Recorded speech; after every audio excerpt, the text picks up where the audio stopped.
Yes. No, I've been holding for a second. I just had a question for you guys. No, I just want to know, are you guys actually shipping this product?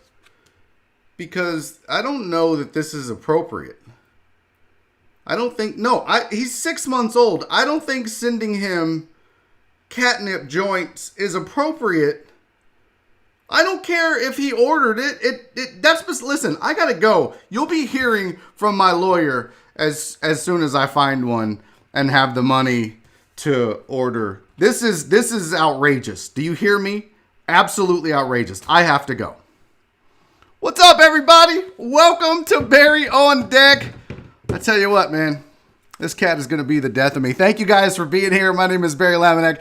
This is episode number 26, I do believe. Can you believe it? It's already Tuesday. Don't you hate people that do that at work? Man, it's already Tuesday. Yeah, because yesterday was Monday, fuckface. All right, we're off to a good start. Happy Tuesday, you guys. Thank you for being here. We got a big show. I'm super excited about this. Tons of stuff going on the show today. All kinds of goodness, really. I got Tre Tutson joining me at 3 o'clock. You're not going to want to miss this. The dude is absolutely hilarious, and we're going to have a good time on the show for sure. Also, on the show, we're going to talk a little OSU, OAN. We're going to talk a little Kyrie and NBA, and should the players be playing. We're going to talk Jeff Lowe and his nanny. I've got, if you want to Zoom with Jeremy Piven, it'll only cost you $15,000. I'll have details on that. And of course, we've got film sessions. So stick around because it's going to get litty, dare I say. What? Real quick, shout outs to all the chatters out there. I see Fidel Limona's in the house. BZH420, Brandon Martinez is in. Old Humble Distilling Company. What's up? Oh, shit. Look at you guys. Welcome to the chat, Old Humble. Who else? Ben Herbst is in the building. Hello to Barry and his flabby arms. Okay. You're a dick, Ben. That wasn't very nice. Leave my flabby arms alone. Look how sad that is. There's like literally no muscle definition in my arm at all. Robert Likes Beers is in. Sandoval. Who else? My sweet Donna is here. OU Mike is here. Who else? Keith Sager.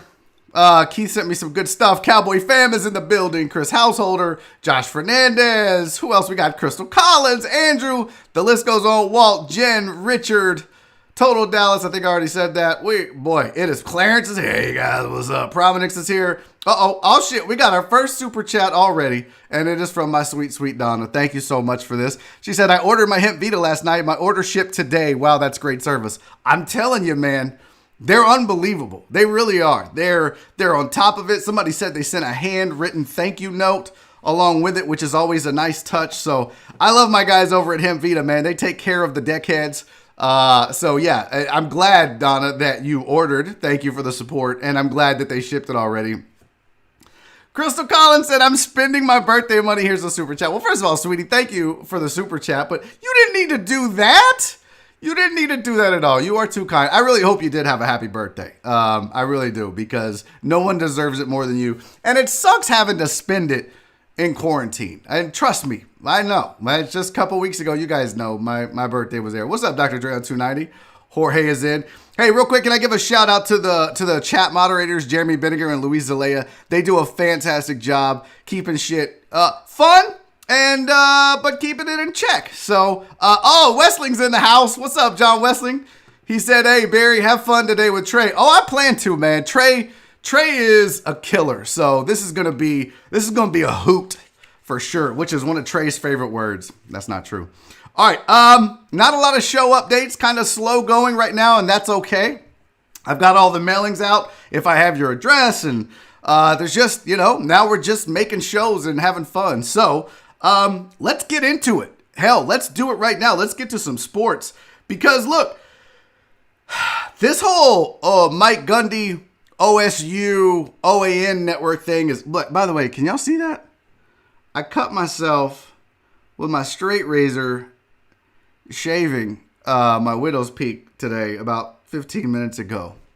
So if I bleed out on air, that's why. What is this? What the hell? What's going on, Justin? Justin said, is there a lag between audio and video for anyone else? Even if I rewind, it still comes up. I don't know. Is there a lag? Test 1, 2, 3. I don't know. That looks okay to me. What up, 713 Hooligan? No, so prom inks 1, prom 1 inks. I don't know how to say that, dude, but he says no, there's no lag. Okay. Oh, shut up, Virginia Buttonweed. You can absolutely hear me. Okay. So this whole OSU, OAN thing is pretty wild. And I don't know if you guys saw it yesterday, but if you didn't, Mike Gundy was on a fishing trip and had a t-shirt on that said OAN on it, which is One America Network, which is apparently a far right wing news channel, or so they say. I don't know. I don't look at this thing. I've never watched it. I have no idea what the hell this news channel is. But apparently it's not good. At least Chuba Hubbard thought it was bad. And he said, look, I will not stand for this. This is completely insensitive to everything going on in society, and it's unacceptable. I will not be doing anything with Oklahoma State until things change. So I put that on the screen for you so you could see the tweet by originally Kyle Boone and then Chuba Hubbard. And then I blew up the picture so you can see the OAN Network shirt that Mike Gundy was wearing. Now, I guess, obviously, this got back to Mike. And Mike thought, oh shit, I really didn't know. So let's make a video and I'll apologize. Or will I? Well, this was the aftermath of Chuba Howard's initial comment about the shirt. Just watch this. Now, this is not our film session, by the way. But watch this video in response to Mike Gundy wearing the shirt. In light of today's tweet with the t-shirt I was wearing, I've met with some players and realized it's a very sensitive issue with what's going on in today's society. And so we had a great meeting and made aware of some things that players feel like that can make our organization, our culture even better than it is here at Oklahoma State. And I'm looking forward to making some changes, and it starts at the top with me, and we got good days ahead. I'll start off by first saying that I went about it the wrong way by tweeting. I'm not someone that, has to, tweet something to make change. I should have went to him as a man, and I'm more about action. So that was bad on my part. But from now on, we're going to focus on bringing change, and that's the most important thing.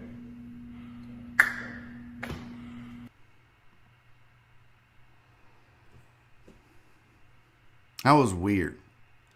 Are we all in agreement that that was a weird fucking video? Are we all in agreement that that felt forced and contrite? Did that feel fake to anybody else besides me? Like, first of all, just one, and Kenny still said it best, but Gundy never apologized in the video. Listen to what he says. Listen to his words. The t-shirt I was wearing. Listen. In light of today's tweet with the t-shirt I was wearing. In light of today's tweet with the t-shirt I was wearing. Let me break this down for you and tell you what this means. Basically, what Mike Gundy is saying is, I got called out, and one of the best players in the country led the nation in rushing in 2019, called my ass out about my beliefs and my views. And this could really hurt my recruiting. So in light of that, here I am in front of the word culture so that I can make you guys think that I'm turning over a new leaf. Never mind the fact that I'm not going to say I'm sorry. Never mind the fact that I'm not going to address any of the specific issues. And never mind the fact that if you look into my past and read up on me, it's been a pattern and it's been there. Need I remind you guys that Mike Gundy is the guy about 2 months ago that said, hey, let's get these boys back and playing football. Oklahoma as a state needs to have some money pumped through it. So don't give me that shit about he cares. I don't want to hear that because you and I both know Gundy doesn't give a shit. Now, in light of today's tweet with the t-shirt, this is turning into a film session. I've met with some players and realized it's a very sensitive issue. Let's talk body language for a second. Do you notice that Chuba Howard, his arms are crossed? That body language says, fuck this guy. I'm only here. I'm here, but I'm still protesting. This isn't how I wanted this to go down at all. you know, going on in today's society. And so we had a great meeting and made aware of some things that players feel like that can made aware of some things that players feel like. Not made aware of some things that are real, but made aware of some things that the players feel like is an issue. Not that I feel like it's an issue, but the players feel like is an issue. And then if we fast forward, you can tell, look at the look on his face right there. Look into his face. He's like, man, fuck this dude. But he's got to do it. He feels like he has to do it. Now notice this. Notice this. He throws to him. This isn't a conversation. This is Gundy leading this and then throwing to him, hey, now it's your turn to take this heat off of me. You say some words. By first saying that I went about it the wrong way by tweeting. I'm not. No, you actually didn't. You went about it the right way. That, has to tweet something to make change. I should have went to him as a man. Okay, fair enough. But you still should have tweeted it. Here's the ugly part. Watch this. Watch this fake ass hug. Oh my God. Oh my God. That is fucking awful. I have seen, like, man, this is me and my ex-wife after our court settlement right here. This is what me and my ex-wife did. That's what it looks. It's like I'm thinking "fuck you, bitch," and she's thinking "fuck you, asshole." But we had to be nice. That's exactly what that was. And can we just, before we get into more of this, can we just all acknowledge the fact that whoever's recording this needs a CPAP machine? They have awake apnea. Why is the breathing so fucking loud on this video? Listen, just listen. It is here at Oklahoma State, and I'm looking forward to making some changes. And it starts at the top with me, and we got good days ahead. I'll start off by first saying that I went about it the wrong way by tweeting. I'm not someone that, has to... Who is doing this? Who is recording this video? Breathing so... Are they working out while they're recording this? Dude, it's crazy. It's absolutely insane. But this whole video could have been done a lot better. It looks like shit. It sounds like shit. And I feel bad for Chuba Howard for having to participate in something like this. Now, he did come out and say, though, let me find my slide here. He did come out and address it again. And he said, listen, don't get it twisted. The foot's still on the gas. Results are coming. It's not over. See, that's the difference between that young man saying what he wants to say on his own account and then having a university ask him to say some things on a video. That's the big difference. Now, props to Kenny Stills, who came out and had a message for Chuba Howard as well. He said, you did nothing wrong. Without public pressure, Gundy wouldn't have flinched. He didn't even apologize in the video. And I'm sorry, but facts are facts. So, it's pretty baffling to me, but this is where we're at. And I don't think Gundy is sorry. I don't think he really gives a shit, to be honest with you. If you look at some of his comments, and I'm not going to resurface them and all that, but Google Mike Gundy and then OAN. He literally was praising and lauding this as a neutral news organization. That's the equivalent of saying CNN isn't slanted. We both know they're slanted. So stop feeding us a pile of shit, Mike. No one's hungry for your shit sandwich. Okay. So that's what's going on at Oklahoma State University. And we'll just stick in Oklahoma. And I'm going to come back to sports because we're going to talk a little NBA. But I did want to get this out of the way because not only is it Mike Gundy and he looks like the Tiger King and he's in Oklahoma, but apparently Jeff Lowe is a lying sack of shit. Okay? Now, we've all been sold this bill of goods that the Tiger King was, real life. Not that we believed it, but can you believe this shit? I just found out that Jeff Lowe, that's not his nanny, bro. What? Yeah, that's not his nanny. He paid that chick to act like his nanny. And I was so disappointed. I was so sad. I can't believe. Yeah, I know, Josh. I know, bro. Jeff Lowe is a liar. What? So that's not his nanny. So you're telling me that sweet little... She's kind of hot, though. But apparently that's not his nanny, and this is how it broke. She sent somebody a message. Somebody asked her and was like, hey, what's up? Is that really... Are you his nanny? Blah, blah, blah. She's like, thanks, girlfriend. I'm not the nanny. I live in Vegas, LOL. I got paid to go there today to pretend I was the hot nanny because so many of their fans were asking them about it after the show. That's all.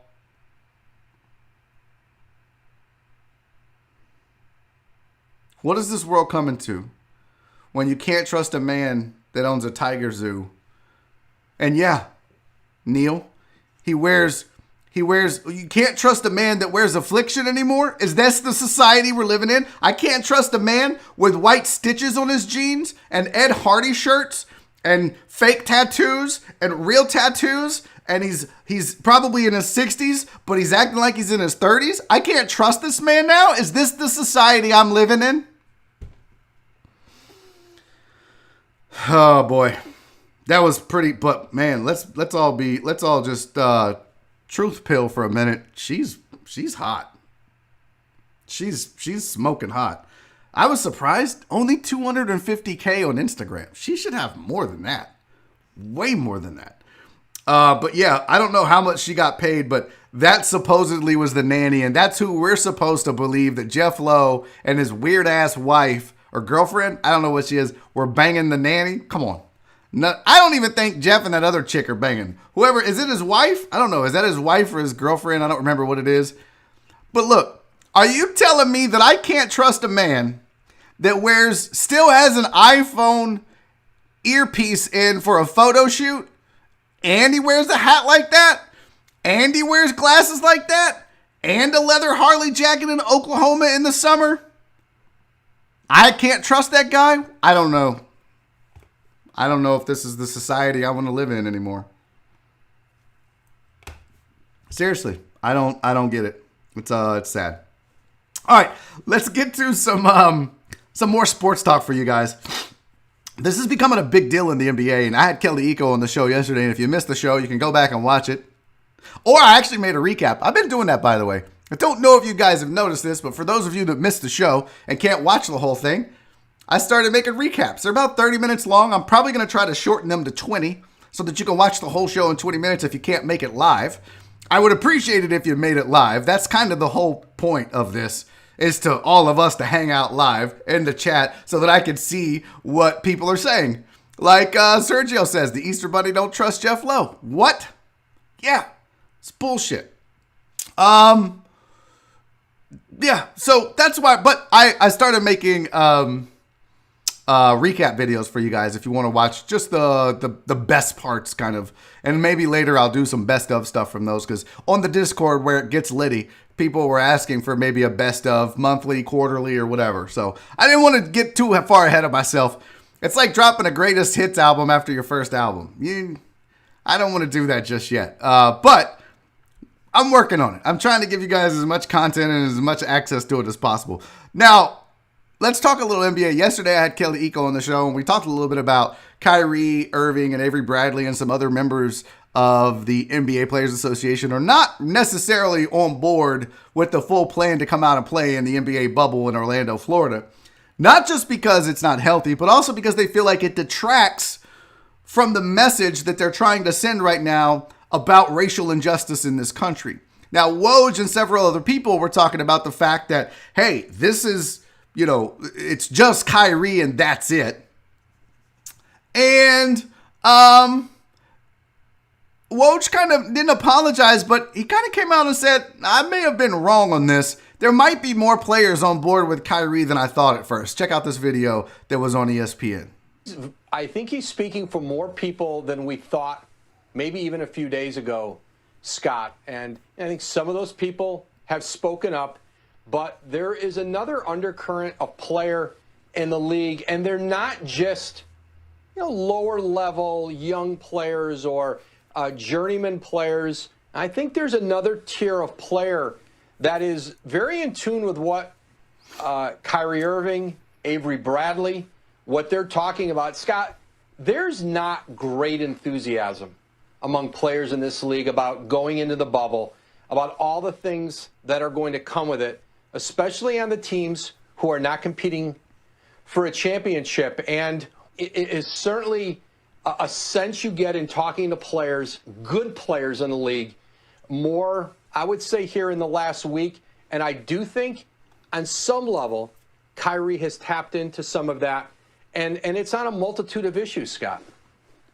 What's interesting about this is that Kyrie's not just saying it's about the medical, because it is. I was looking at an article on Bro Bible where they kind of recapped it, but they're talking about the fact that they want to know, quote, what the investment of resources and ideas of all league constituencies from the commissioner's office, ownership level management, and the Players Association is in social justice reform. So they're basically telling the league, what's your plan to address what's going on in this country? And we want to know that before we make a commitment to come back and play.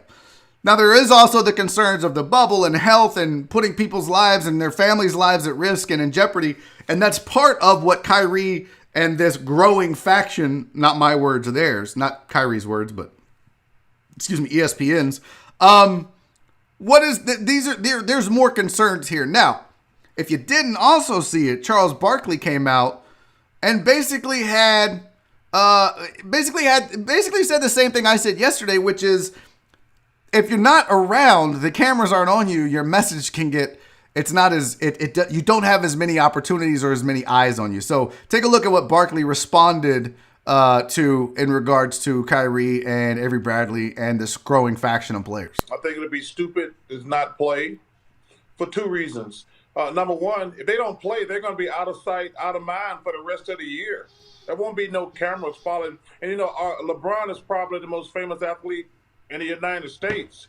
He won't be visible anywhere. And so us out of sight, out of mind. Also, these guys got to realize this money going to come back, and they're going to lose billions of dollars that the players could use to go into their own communities and do some great stuff. So it's not good on any front. I have no idea what Kyrie and Dwight are talking about, but it'll be a catastrophic mistake not to play. Catastrophic mistake, I don't know, Charles. But I do agree with him, and he brings up another good point that I didn't mention, or Kelly and I didn't talk about yesterday. But there is the money factor. There is income to be made that can be put back into the causes that you're so passionate about and put back into the communities where they're needed. So, there's the old "don't cut off your nose to spite your face" saying, and I'm not suggesting that that's the case. And I know that right now they have a lot of power that they can wield by not playing. But I do think that playing every day gives you a better opportunity to get your message out to the world on a daily basis more consistently. I believe that. Charles is right in that regard, and he's right about the money too. But I also understand that if you read Kyrie's message, what he basically talked about was, or if you read this group of players and their message, and also they've reached out to entertainers, they've reached out to the WNBA. This just isn't the NBA anymore, and NBA players forming this coalition. But basically what they're saying is, look, enough's enough. We have felt used as a people, and we have been just a commodity, and that needs to change. And I think that that's why they want to know, what is the NBA's plan going forward before we come back and commit to being your show pony, so to speak, where we go out and make all these owners a lot of money. So I understand the message, but I still say, if you want to get that message out, rather than Woj being the intermediary on ESPN, it's a lot better when the camera's in your face and so is the microphone, and you can look directly into it and you can say, hey, this is my message. It's just a lot more powerful. David Green, thank you for the super chat, my friend. That's very nice of you, buddy. By the way, you haven't given me a Rona update in forever. I haven't seen one. I've resorted to getting on myself. Thanks a lot for bailing on me. But he said the greatest hits will just be Oliver.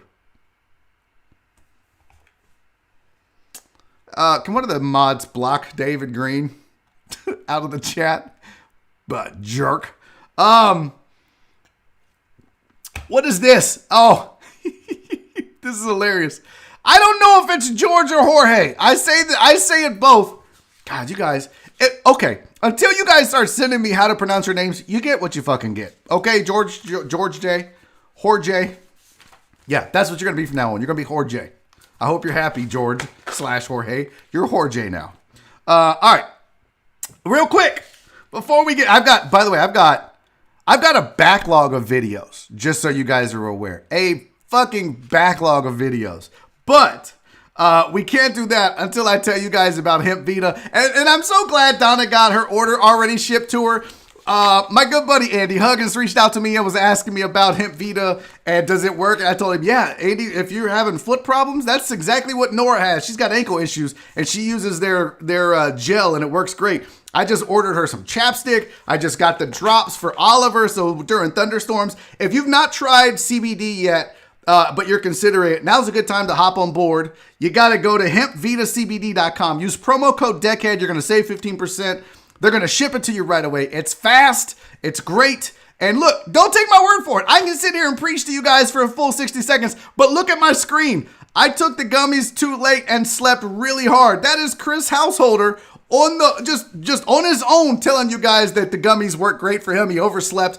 That's what I use is the gummies. I sleep like an absolute baby. I took them last night with a beer. I drink a beer. Had a couple gummies. I don't necessarily recommend that, but it works for me and it works for Chris. And if you haven't tried it, it might work for you. And if you're wondering, what has CBD been known to help with? Well, not just sleep and insomnia and relaxation, but anxiety, seizures, inflammation, pain relief, all of those and more. Give it a try right now. And I want you to know, Hemp Vita only uses cannabinoids organically grown in the U.S., and you shouldn't get popped for THC because they don't put THC in their products. So right now, go to hempvitacbd.com.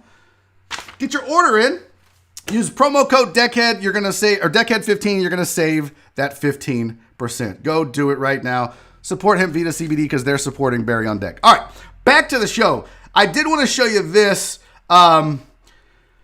Y'all know I'm a gamer. Y'all know I love to play my PlayStation when I have time. Right now it's been a really busy thing. But the new Madden trailer is out. And I wanted to get your thoughts on it. So I want you guys to kind of, in the chat, I've tried to catch the chat up to the show as quickly as possible because there was some lag in there. So I've been tweaking the settings. So hopefully it's a lot closer to real time for you guys. But I want your thoughts on the trailer. Here is the new Madden 21 trailer that just dropped.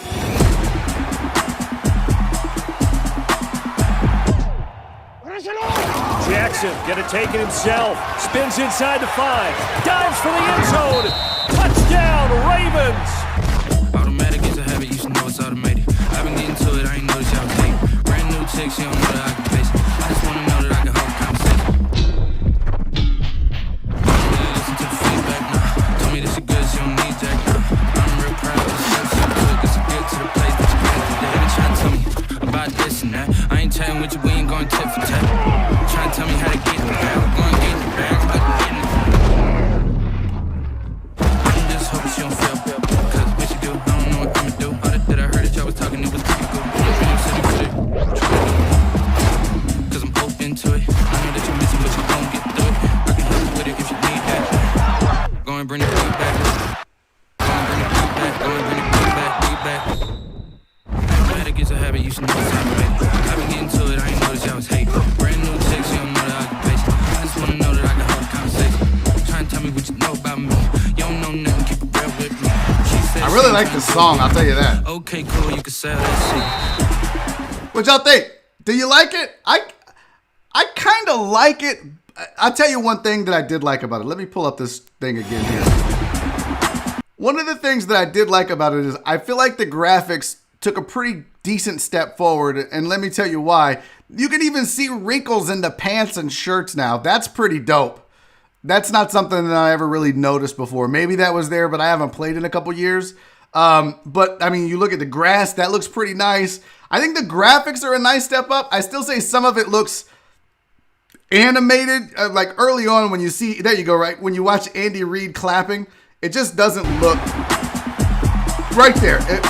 The clapping in a sports game on EA Sports has always been awkward, and that's no different. But I think overall it looks pretty good. It's still, I still think that they need to vastly overhaul the Madden gameplay system and make it more fun, and there's a lot more to it. Deckhead George or Jorge, He said there's no fans. And yeah, that is one thing. There shouldn't be any fans in the stands if we're going to make this realistic. Just have it empty. Here's the other thing. That drops, what is that? August 25th? And if you pre-order, you get to play it 3 days earlier. Who gives a shit? I'm not paying extra money to play 3 days. I don't care that much to play 3 days earlier. That's ridiculous. Look. Oh, that is a good ass song. Thank you, Prom. Is it Prom 1NX, bro? Again, can you guys put how to pronounce your names next to them in the chat? That would be great. Promix, Prom 1NX. I don't know. But I kind of dug that. Speaking of video games, I downloaded Warzone last night. Now, listen, I am been staunchly against playing online, but I feel like it's time. I feel like it's time that I grow a pair of man-sized balls, put on a headset and a microphone, and get online and talk shit to a bunch of 10-year-olds. I feel like it's time. Chris Householder was telling me he loves, the only reason he sucks at it, but the only reason he plays is to talk shit. That was on the Discord where it gets litty. And he said that he told somebody last night that he hopes their kids grow up and can't read. This is what I'm in for. This is what I'm here for, is to get on there and say things, mean things to people. I'm not going to be good. I'm going to tell you right now, I'm not going to be good. But I'm just going to get on there and talk shit. So, yes, I'm going to play. I don't know how. I'm going to play solo tonight by myself. I might stream it on Twitch. If you want to follow me, at barryisfunny on Twitch. I may play on Twitch by myself the first night, but like Justin Trapp and several other of the dickheads were telling me, it's more fun if you play with 2, 3, or 4 people. But then they were telling me shit about going to jail and having to fight my way out. I'm like, what the fuck? I just want to shoot people and talk shit. I don't want to have to survive in jail. I don't have to survive a prison kumite. What the fuck? I'm trying to shoot people. Chris Davis, here lies Barry, tried hard on Warzone. Am I not supposed to try? I'm too competitive not to try. I don't know. I really want to talk shit. Oh, I'm going to stream it. It's definitely going to happen tonight. I've not even opened the game. I downloaded it last night. I'd already taken my Hemp Vita CBD gummies. So I drank a beer and I was out. But I am going to stream it on Twitch tonight. So if you want to, at barryisfunny. I don't know what time I'll start. Probably about 9 o'clock. So I'll tweet out a link. Just follow the Twitters. I think that was it. What was the other thing?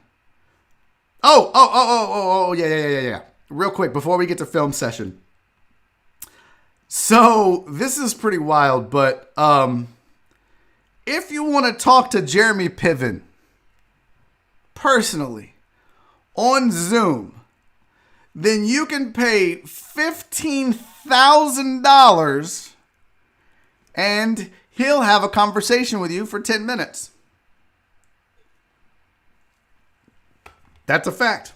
That is it. That's a thing.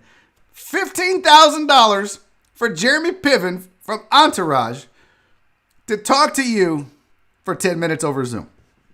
Apparently, this is a thing going on, and I gotta find my slides here. So if you don't know, these are all the people you can Zoom with. You can Zoom with Perez Hilton for $90. You can Zoom with Gilbert Gottfried. Woohoo! I may pay for this. I may just make him come on the fucking show. I might spend the $150 and Zoom. Look, Andy Huggins, guys. Andy Huggins, the living legend himself, says, for lunch, I'll talk to you for 30 minutes. Just buy lunch. That's outstanding, Andy. Yeah, you know what? I'll be honest. I think I'd rather talk to Andy than Gilbert Gottfried. Not gonna lie. This is, what is this? What is this super chat? Eric Resendez says, rage on Warzone. Get ready. Twitter clips coming. Oh boy. I do get angry. I think we all know this by now. I do really get pissed off even when I'm just playing baseball and lose. So yeah, there's probably going to be some mean shit said to several people. But yeah, look at all the people you can Zoom with. Jason David Frank. Yeah, nope. Brandon Gary, let me tell you what. I know the guy. Not a fan. I'll just leave it at that. I'm not going to throw him under the bus. Not a fan. Who else is on here? Oh, you know what we should do is we should pool our money together and buy Joel a 10-minute Zoom conversation with Brett Favre. That's absolutely what we should do. But there's Favre, and then there's even more. This was just one of the two. You could get Dr. Drew, Andrew Dice Clay. I have no idea who half of these fucking people are, by the way. Big time. Sinbad is $65 to have a Zoom conversation with Sinbad. What? Ian Ziering? I'm not paying $200 to talk to washed up ass Ian Ziering. I'm sorry.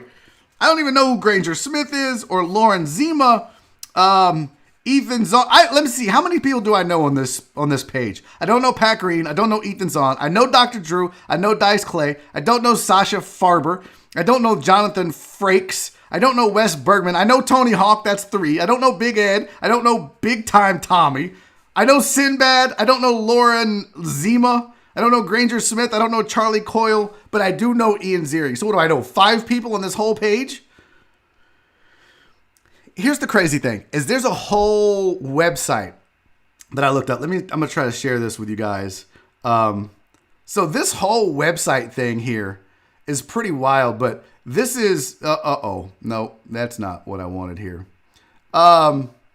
This is pretty crazy. You can see how many different, like, people you can have. So what this is basically it's Cameo, and they give you a shout out. You can pay, whatever the fee is, and they'll give you a shout out. Okay. So like, let's see here. You've got Tay Zunda. If y'all don't know who Tay Zunda is, that's the Chocolate Rain guy. That's the Chocolate Rain. You remember him? Yeah. For $40, he'll give you a shout out. Andy Dick is $99, so you can get some dick for $100. Who else is on here? Machete's on here. Ooh, Mason Plumley. File that under who gives a shit. Michael Ian Black, like a lot of these, I'm just not feeling this. There's a whole bunch of different categories. There's reality TV, there's actors, there's their featured ones, there's musicians, comedians. I mean, there's a lot of shit. But I don't know. I just don't know if, like, I'm trying to look here. Let's see what comedians they have. LA Beast, no idea who that is. Kevin McDonald, okay. Michael Rappaport, sure. I'm Tyrone, Fortune Feemster. Andy, how come Andy Huggins isn't on here? Andy, can you get on here, please, bro? So people can pay $50 for you to send them a Zoom video? I don't know why you're not on here, Andy, but we got to get you on here, dude. This needs to happen ASAP. I'm sorry, I'm missing all the super chats. What's going on over here in the super chat? What have I missed here? There was David Green. Are you guys sending money for Joel's Brett Favre? This is not going to happen. You guys know that, right? Where the hell? Damn it. I keep missing it. There it goes. Oh, no, that was Eric Resendez's super chat for me rage quitting. Here's Prom Minx, Prom One Inks. I don't know. Let's get Joel a Zoom call with Sofia Vergara. Oh, my God. If we did that, he would have the biggest boner. He would be what Lisa would be like, excuse me, what is that? So, where is it? It's not happening. PayPal Pete with the super chat. Thank you, buddy. He said, how much to get Favre? So send Joel a pecker pick. Oh, that would be good. I wonder if we paid Favre $500 to send Joel a dick pic, if he would do it. Brandon Gary, let's raise $300 for Brett Favre deckheads. Listen, I'm not spearheading this. This was an idea, but it's probably not going to happen. Speaking of Joel, I'll tell you what will happen. Well, most likely happen. Friday? Yeah. Joel and I back together again. Friday on the show, Joel Blank joins me from 3 to 4. Woo, woo. And it's his birthday, so we got to show a bunch of love, deckheads. We got to turn out. Suspects have to show up and show out for Joel Blank on Friday. But yeah, he's going to be here. I'm pretty pumped about that. I've been waiting to get it confirmed, but I talked to him today, and he said that it's going to happen. So I'm pretty pumped about that. What else did I miss? Where'd it go? Andy said Zoom. I don't think so. No, Andy, you can just record the video. Like, I'll pay you $3 to record a video to send to me, Andy. Yeah, Barry's a cheap date. He'll talk to you for $1.99. Sean, I'll talk to y'all for free. I don't give a shit. I'm not some $15,000 for 10 minutes on Zoom kind of hoe. I talk to y'all for free every day for 2 hours. Now, you guys super chat me and I love it because it keeps the show going. But you don't have to for me to read and respond. Chris Mina says I would pay for Danny Trejo. I think I'd spend my money more wisely, but who else was on here? I really, it's really difficult to share that window with you guys and not fuck this all up. Who else was there? Robert Frank, no clue. Colin Mockery, a Donald Trump impersonator. Jesus, I feel like if you're on this list, you have really fucking hit rock bottom. I really do. I feel like, oh look, another Trump impersonator. Wow, that's a shock. Kyle Davis. Steve Gutenberg. Holy fuck. Yeah. Kristen Key, she's awesome. J.L. Colvin's pretty funny. He does a better Trump than anybody else on this list.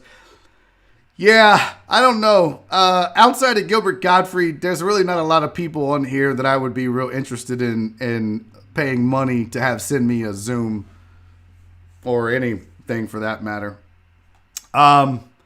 So that's $15K.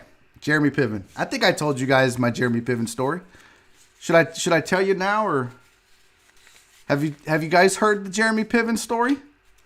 Did I tell you guys my story of Jeremy Piven and when I met him? I'm waiting on the chat because I don't know if you guys know this story. I don't want to just repeat the stories. That gets old. No one wants to do that.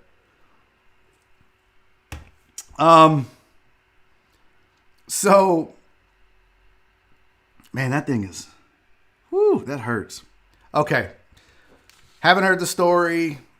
Get one of the guys from Revenge of the Nerds for Joel. Haven't heard it. Okay. So I was doing a show in at the Hyenas in Plano. And I was featuring for Jeremy Piven. It was one night only. I had headlined the Friday show.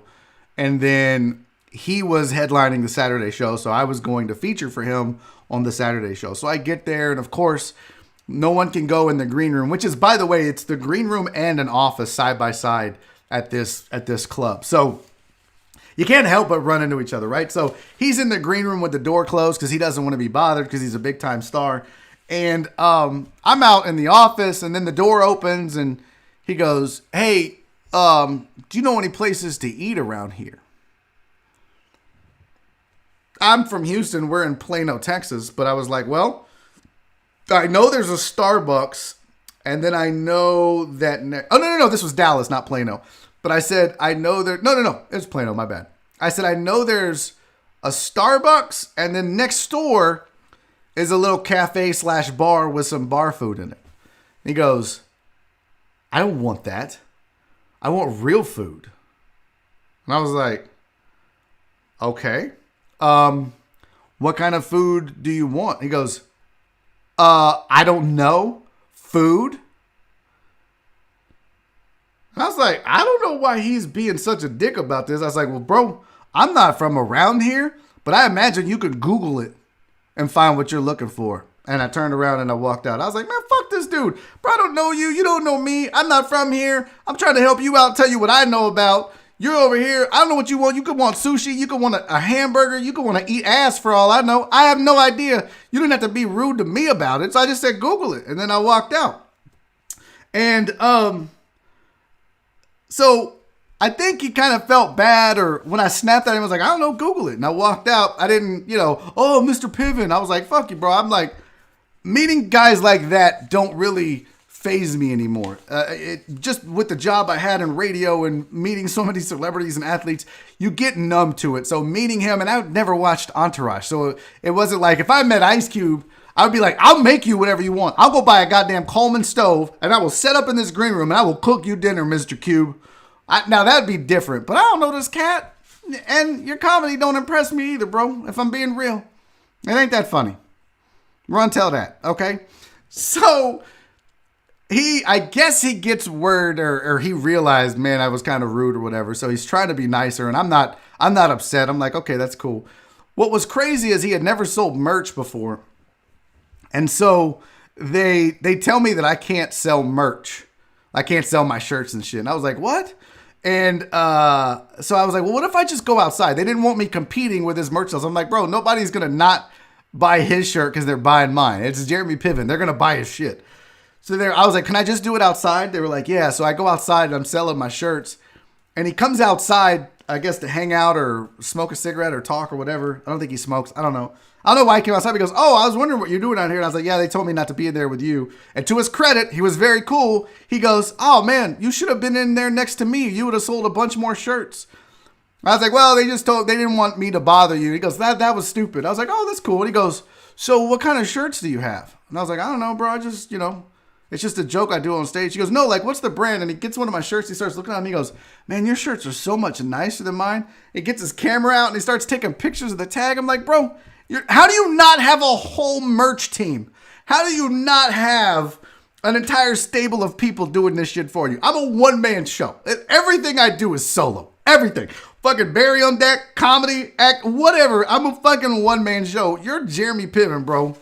You should have better merch. And you shouldn't need to be taking pictures of my little raggedy-ass t-shirts for you. So he was a dick in the green room, but to his credit,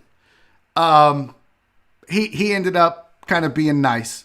So, and I think, yeah, that's true. I think he just, whatever, he left it up to somebody else. So he wasn't the nicest guy. And people asked me, do you like him? Or did you like him? I was like, not really. He was kind of a dick.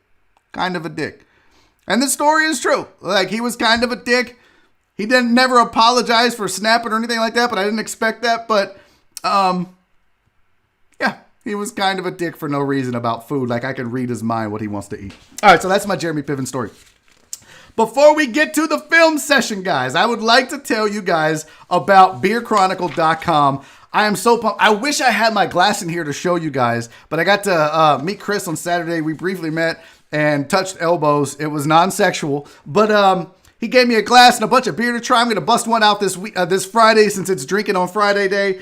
But guys, if you don't know about Beer Chronicle, but you're wanting to learn more about the beer scene in Houston, beerchronicle.com is the absolute authority on everything Houston beer. They've got the largest online collection of content dedicated exclusively to covering the Houston beer culture. It's unbelievable. I'm actually educating myself on the beer scene here in Houston, and they've done photography. They've done graphics for some of the biggest breweries in town, including Eighth Wonder and I think I said Edo one time. Edo. Hundreds of articles, comprehensive brewery maps, lists, you name it, it's there. It's a diverse team of mostly Houston natives. I love that. But they're paving the way to enabling category growth in the Houston beer scene. Check them out. If you're into it or you want to be into it, there is literally no better resource. Ask your fellow deckheads. The deckheads in the chat will tell you. They've heard of Beer Chronicle. They know how badass it is. Go check them out. BeerChronicle.com. The biggest, loudest, okayest, most Houstonist beer site on the interwebs.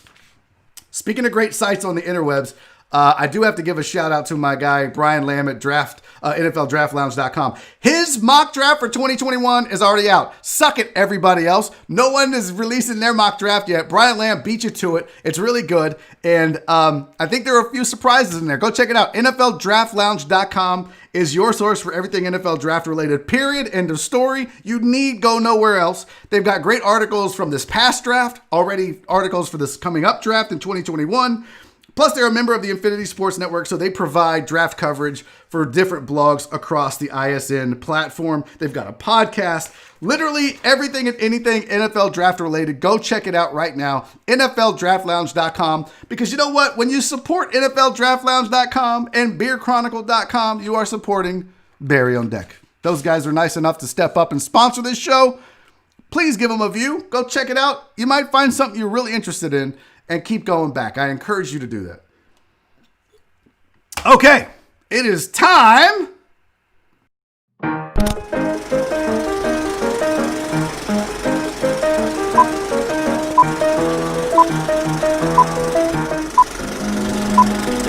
And now it's time for a film session.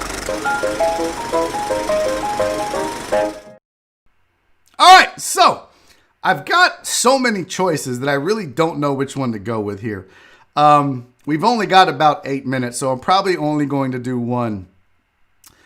Actually, I'll do 2 short ones. How about that? Instead of one long one, we're going to do 2 short ones. This first one was sent to me by Patrick Randall, and it's rather disturbing. If you're easily offended, if you are easily grossed out, if you are easily disgusted, don't watch this film session. Here you go. Thanks courtesy to Patrick Randall.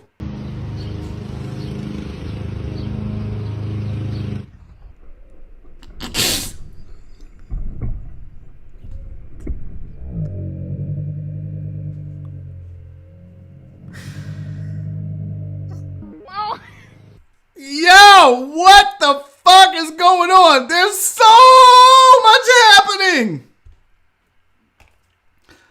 There's so much going on in this. All right, now, it seems like I'm always having to teach people how to jump on these film sessions. Okay, let's just fast forward to the jump itself, and then we're going to break it down from here. But now, I feel like the reason we're here is that he made a bet with somebody that he could jump this trash can. Let's be real. He was like, yeah, you don't think I'm athletic because I'm this big? I bet you I could dive over that trash can. And his cousin or his sister was like, okay, let's do it, Al. Let's go, Albert. And so he was like, bet, just let me get a little running start and get all this momentum going. So as far as the jump goes, what do we see? Kids, what have we learned? Now, normally when we've talked about jumping, and people were asking me on Twitter, like, bro, you would think right now, I think it was Joe Pro that was like, bro, you've taught us how to jump like 5 or 6 times. How do people not know by now? Here's the thing. In this particular case, is the one time you want to go more up than out. But what does this guy do? He goes sideways. No, bro, you don't have the calf muscles to be wasting it going sideways. All right. So that's mistake number 1. Look at those eyes. He knows right here he's fucked. And you can even look at his stomach as frowning. His stomach is making a frowny face. He knows, and his titties and his stomach knows that right now, this was a huge fucking mistake. I'm telling you, he knows that he's fucked up. So if you watch him here, he's going sideways. Now he's completely cheated, but he's still going to act like he does it. But the trash can is like, nah, bro, you can't push that much on me and expect this to be okay. So the mistake was obviously going sideways right there. Now let's start from the get-go. Let's just take a look here. I will give him this. When he got to top speed, that's pretty fast. If we're being honest, if we're being real, it took him a while to get going, but at top speed, right there, that's pretty fast. Now, he did throw in a stutter step. By the way, Mike says LZ needs to break this down. Mike, what the fuck do you think I'm doing, bro? What are you talking about? I'm breaking this down. I don't need LZ. I've been doing this for 2 months now. Here's the thing. At this point, look, I just want to point out how much his titties wobble. I mean, that's unavoidable, really. But that's a lot of movement. This is why women wear sports bras. Let's be real. And I'm not above this. When I go running, I feel this in my bones as well. Or in my titties, I should say. Now, the most disturbing part of this really is right here. I didn't need to see his ass crack. I feel like we could have done all of this without seeing that, and I'd have been okay. That right there, even the fall, like, look, he knows how to fall. Big Man knows what he's doing. He's okay. But this right here, don't teach me how to Dougie. That's disgusting. That hurts me. That hurts a lot. seeing his butt crack like that. And then she laughs at him. Insult to injury. All right, so there's your first film session. Now, the second one is my wife sent me this one. And it's pretty simple. But all I'm going to tell you is wait for it. Just wait for it. Okay? Yes. Cool. Very good. All right. Let's go. Oh, shit. Yo! That kid fucked that all up. He's trying to be all cool. Look, he's like, I don't know what I'm doing. Now, right here, we already know this kid has no fucking idea what's going on. Yes.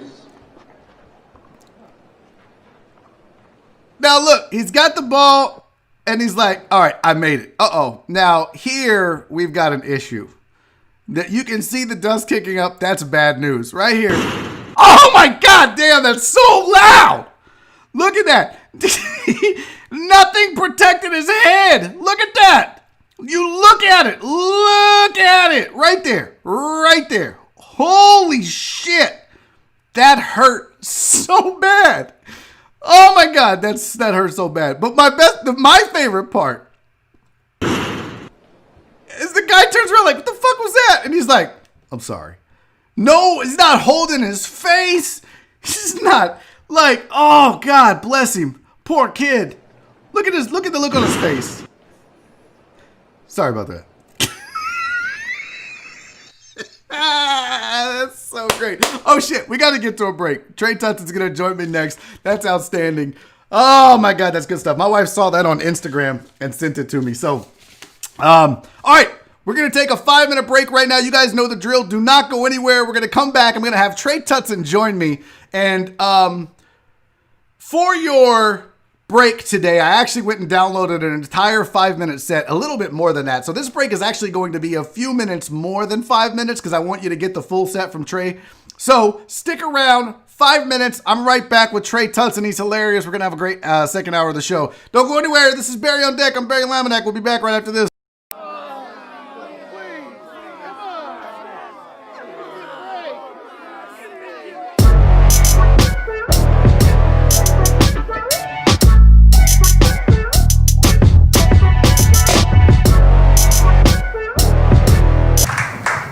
What's up, y'all?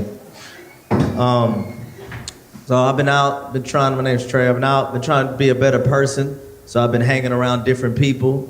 Probably my favorite of the people to be around is rich white dudes. That's my favorite of the people, yeah. I love rich white dudes because I like the way they express themselves because they don't. They don't express themselves. What rich white dudes do is when they feel something, they chuckle and then they comment on how they should be feeling. So if you make a rich white dude laugh, he'll just be like, huh, hilarious. But he won't actually laugh, you know? Peculiar, no laughs is coming out. And I'm jealous of that. I'm super jealous of that because I wish I had that confidence. Because if I did, it would help me in a lot of areas in my life, right? Like if I'm having sex with a lady and she's already disappointed, you know what I mean? And she goes to lift my head up, she'd be like, hey, are you done? I can just be like, ha, finished. Like I ain't gotta deal with her emotions. Like, you want a sandwich? She like, a sandwich? Like, yeah, you're gonna need something to fulfill you. I didn't do it, so. That's my advice. Like, if you finish fast, you don't have to lay there in embarrassment, just get another skill, you know? The lady be laying there, is this it? Is this all I'm gonna get? You're like, I also juggle. Let me go get my bowling pins and show you what I'm really made of. My trick is sandwiches. I finish and fix you 12 cold cuts. You be like, his sex is trash, but he's a master chef, I'll tell you that. He put double cheese on this. I love rich white dudes. I like their enthusiasm. I like when they get excited, you know what I mean? Because they don't run around or nothing like that. When they get excited, they'll just get on their tippy toes, you know? You ever seen them do that? They ask them anything. Hey man, is that your car right there? Hell yeah, got me a new truck, buddy. That's my truck right there. They start describing, they got a 357 in there, man. Check it out. Yeah. You want to get with a white dude, just look at his calf muscles. You like, yeah, we gonna get some shoes out of Tim. Look at them calves. Love rich white dudes, man. Got white friends now. I love my white friends. White friends are clutch, you know? They are. They'll come through for you at any moment, man. Anything, you can call them up. Be like, hey, man, I'm drunk. Come pick me up. I'm drunk too, but I'm on my way. You know what I mean? Put your seatbelt on. Put my seatbelt on. We're driving off a cliff right now. Put it on. I wouldn't have came if I ain't believe in myself. White friends are clutch, man. This is how clutch my white friends are. I remember one time I was out, I was doing stand-up, and all of a sudden this drunk white girl jumped up and started yelling out drunk white girl stuff to me, you know? She was like, yeah, I'm a vegan, or something goofy like that. And all of a sudden, these two big buff white dudes jumped up and they rushed the stage. Looked like something was finna happen. Nothing happens. They grab her and then they leave. So I get off stage. Good night, everybody. I get off stage. I go over to my white friend, Doug. He was like, yo, man, when them two dudes came, I thought I was gonna have to throw down in here, bro. I thought I was gonna have to fight. I said, I'm glad to know you got my back, Doug. That's cool. I go over to my black friend, Josh. He was like, yo, when them two dudes came, I thought you was for sure finna get your ass whooped. I'm like, so not only did you not have my back, you had me losing, player? Like, I don't want you with me when things go down. We get stopped by the cops, you know why I pulled you over. It's probably because all the cocaine in the trunk. It's probably, we was speeding first, Josh. I like white women. That's my favorite of the women right now. They don't like me back, so to hell with them. They don't like me back. They don't like me back. I get it, though. I get it. I'm not a prize. No white woman's excited, you know what I mean? Like, ooh, I got me a small black man, you know what I mean? Like, got me a chia nigga, girl, you know what I mean? Chia nigga, like, you gotta water me with Hennessy, and then I grow into the man that's gonna make you a single mother. That's what I do. Trey, I'm 7 months, that's my cue. Let me bounce. Good luck with your WIC application, you know. They don't like me, man. I'm not proper interracial dating height, you know what I mean? They don't like me. They like they black dudes tall, athletic, preferably handsome. That's not my gifts. I'm a sandwich maker. And I used to be jealous of that, man. Why they like they black dudes big like that? They like they black dudes big like that in case they racist white dad gets out of line. They got somebody that can check them, you know what I mean? The dad be upset. Who did you bring to my house, Sarah? Who did you bring to my house, Sarah? And the dude get out of the car. She be like, Dad, do you really want to deal with Devontae, right? And he see them chests and them shoulders. He be like, nope, I think love is love, baby. That's what I think.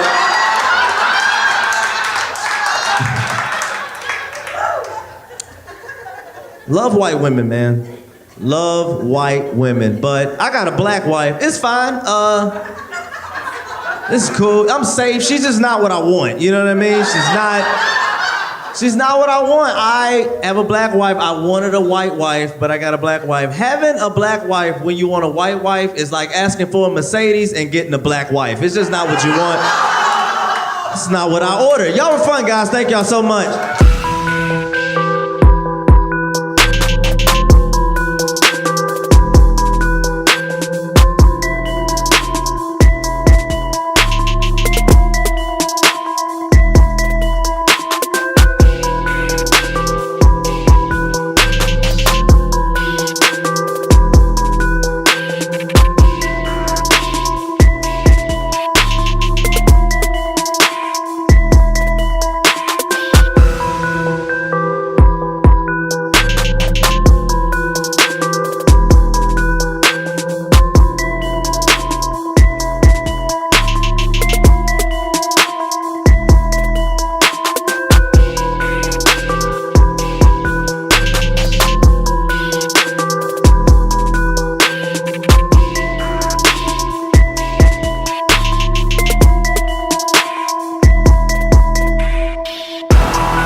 All right. Well, go figure. Technical problems. So I tried to connect to Trey, and he said his laptop rebooted. So I'm going to keep trying to dial Trey as we do the show. This is going to be really interesting. I've never added somebody live while trying to do the show.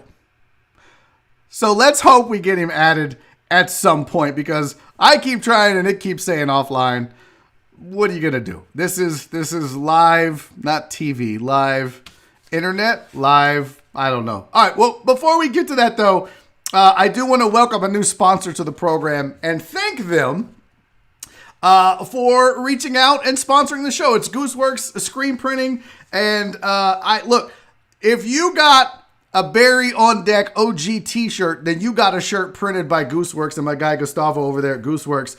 If you need something printed, if you need work done, they've got masks right now. If you need masks, they do high volume printing. So if you've got a large group, a staff, a team of people that you need to get an order for, listen, call my guy Gustavo over at Gooseworks, 281-685-4076. Conveniently located off Pinemont in the Heights, so, easy on, easy off from 610. But look, they do great work. They're a local business. They've printed for me. They've printed for Bun B. They've printed for NOV. So little old me to Bun B to NOV, you name it, they've done it. If you got an order and you need it fulfilled, call my guy Gustavo at Gooseworks right now, 281-685-4076. I'm telling you, you will not be disappointed. He's hands-on and he's outstanding. So give the man a call. And, especially if you do need something printed, because, again, you support the guys that support this show. So, if I can't get Trey on, don't worry. We're going to do another film session. But it looks like we're connecting right now. Let me see. Hey, there he is. I'm going to add you in, Trey, because I don't have time for this shit. Bro, what the fuck? What happened? You were asleep, weren't you? Don't fucking lie. Yeah, I can hear you. Don't lie to me. You were asleep, weren't you? And I called you at 3:03, and you're like, huh? Yeah, no, I'm ready. Yeah. You were asleep, weren't you? I took one of them married men naps. I know all about them naps, bro. And you feel like, fuck, I want to go back to bed and sleep until Thursday now, don't you? I knew it, man. By the way, I got to say this. My favorite thing to do is oversleep. Is it? I love, like if I could have slept till like 4:30 and I'd had like 8 missed calls from you, I don't know. It makes me laugh. I just love the panic. I would have been so fucking mad at you, bro. As long as we've been trying to get this on and you'd have fucking slept through this shit. Bro, I'm sorry, I would have lost my goddamn mind. Because I'm literally the only one that takes this serious. Like, you're like, it's no big deal. I'm like, this is all I got, Trey. No. I didn't. God, I just like, oh, man. I didn't mean to. I really didn't mean to. I've been looking forward to this for a whole week. No, for a whole week? You've known about it longer than a week? Oh, shit. All right. Well. I played a clip of you during the break that you did at one of the secret group shows. Dude, how long have you been doing comedy, Trey? Oh, man. I guess 4 years. I guess. Because I went up one time in 2012. But I can't count that. That might as well have been like a high school talent show. You know what I mean? I did the same thing. One time going up. I did the same thing. Like, I started and I did maybe 6 or 7 open mics, and I didn't know what I was doing. I wasn't dedicated. And then I was like, fucking, I went away for like 6 months or 9 months. And when I came back, I've never not been a comic since then. So that's what I count as my start date. I don't give a shit. I didn't even do that. I went up that one time, and I never get this. I went up, first joke I tell gets an applause break. Goes great, right? So it goes great. So my wife takes me out to eat. She's like, I'm so proud of you. I can't believe you went up. That was so great. Like, you actually did it. She goes, okay, so now what? And I swear to God, I swallowed my steak and was like, shit, they gonna start calling now. I just gotta. They saw me. I went up. I did it. I'm famous. And I fucking waited like 3 years for somebody to call. Nobody give a fuck, huh? That is so, dude. That's so funny but you're not the only one that thinks like that, man. Everybody that gets in this business thinks, because I saw you did the Burbank Comedy Festival, right? Or you were at Flappers at some point. Was it for the comedy festival? No, yeah. I got it. I got invited or whatever. Yeah. I did that festival, and they had a really good bookers panel. But they talked about one of the things on that panel was nobody in Hollywood is looking for you. Like they're not. There's plenty of people. You got to go to them. Hollywood's not coming to you. You got to come to us, and that's a big problem that I think most people that get in this business. Nobody locally is coming to you. Nobody on your street. It's so stupid, man. I had no idea. I'm just sitting there like, yeah. That is too funny, dude. Real quick, Family members feel like, you got that call yet? Did they? That was 3 Christmases ago. They haven't called yet? I never left my number, but they'll get in touch. They know people. You know how they know people. They can find me. If they really want me, they'll find me. Real quick, let me do these super chats. I gotta say, Dallas making send me a super chat. Man, this 50 character limit is dumb. Thank you for the super chat, man. I appreciate it. That's very kind of you. And I wish, I do. Although it does save you guys from sending complete paragraphs. And Gregory Vega Jr. wants me to take a shot at Jameson. Trey, are you a drinker? Not really. You don't drink that much? I drink a lot of ginger beer. What? Ginger beer? You never heard of ginger beer? I don't know if I should show it. Show it. I'm showing my Jameson. What is that? Yeah. What? Gosling's ginger beer. Okay, well, cheers to you, homie. Cheers Appreciate to you, man. It's just soda. It's not even. It's like. So it's not beer. Thank you, Gregory Vega, for the super chat. Now you got root beer. It's fucking root beer. It's ginger beer. Bro, I thought you were drinking an alcoholic beverage. You're drinking a fucking. Do you have a sippy cup to go with it? It's like spicy O'Doul's. Spicy O'Doul's. So you're not. You don't drink. You don't do none of that shit. You're not really, man. You know what's funny? I fell asleep. I smoke cigars now. Really? Yeah. Hold on, let me see. I got one in here. So I'll smoke cigars or whatever. Oh shit, that's as big as you are. But somebody, it's pretty huge. But somebody broke into my car, and they stole my torch. Oh, that ain't right. So I can't really. I'm not gonna light it on my stove. Like it's 1846. You're just in there. You got one of those round burners too, the electric ones. You're trying to light. I used to light my cigarettes off those. I swear to God, bro. Back in the day when I used to smoke as a kid, I didn't have a lighter. Light them off the electric stove, man. That was the day. That was the play. PayPal Pete is a huge fan of yours. This dude's name is Jeremy Tinsley, and he's a big Whiskey Brothers fan. But he said a super chat. Thank you, PayPal Pete. But he said, hands down, funniest Whiskey Brother and comic. Hold on now. I'm a comic, Pete. Don't. Come on, bro. No, but he said, hands down, funniest Whiskey Brother and comic. He's a big fan. But I'm a big fan too, dude. I had Grady on, and we were talking about y'all's class of comedians. And you and I talked about this at the gig we just did together. But, literally, you guys are... Who else is in your class? Because I don't really know. Because you guys have stood out so far above everybody else. It's Grady, myself, Radu Bandar, Joshua Stokes, Nick Palermo. God, I'm missing somebody, man. Doug That's a Dalton, good list, though. That's a pretty stout list. Brian Biggio. We all kind of started around the same time. I'm missing somebody. I feel bad. I can't even. It's all right. What do you... I'm pretty sure there's a female comic, and I gotta not do that. I gotta stop glossing over female. There's a couple women. They show up. They're there. I tell you who MC Lotto, bro. She's funny as fuck. I don't know. She's not your class. She's after you, right? I don't. She may be. You know how the scene is weirdly split up. Yeah. There was like a real Black Lives Matter, and then there was like a Black Lives Matter, kind of question mark, well, should we be? I don't know. There's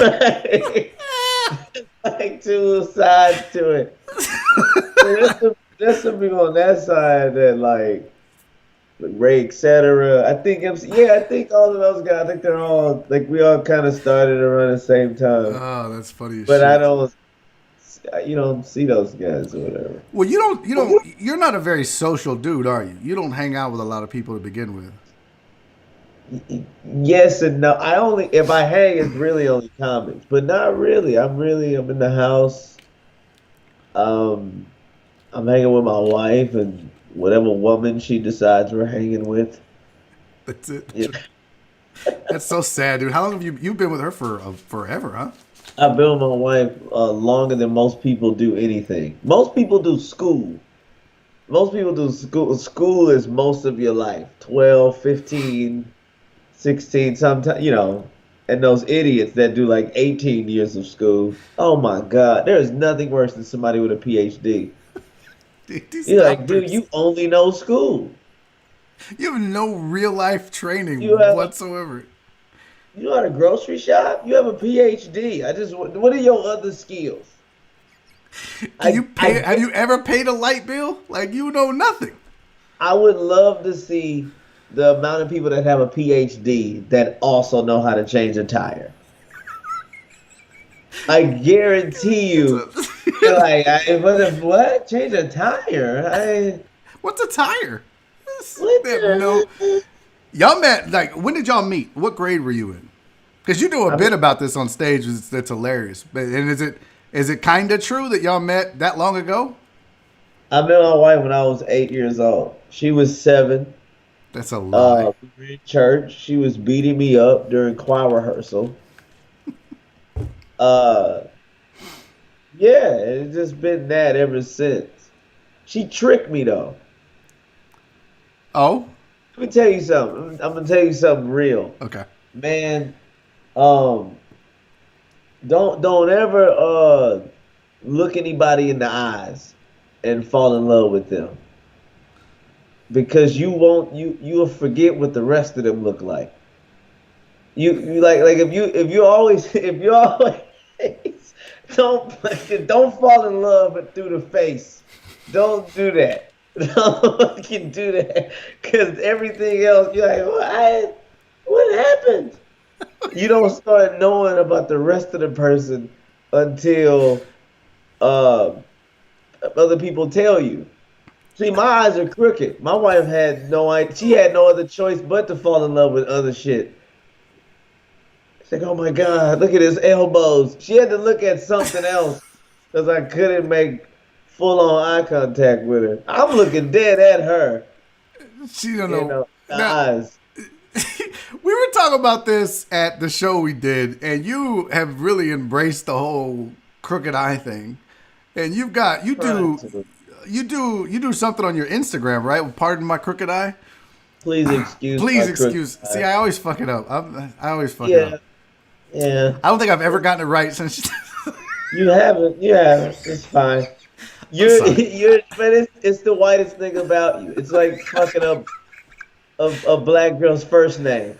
It's Tarnisha? No, it's Tanisha. I love when they do this one. It's got to be you. When they don't even.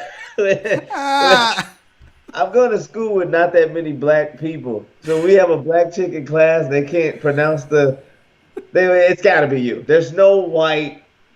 There's no white Nastachias. This is fucking too.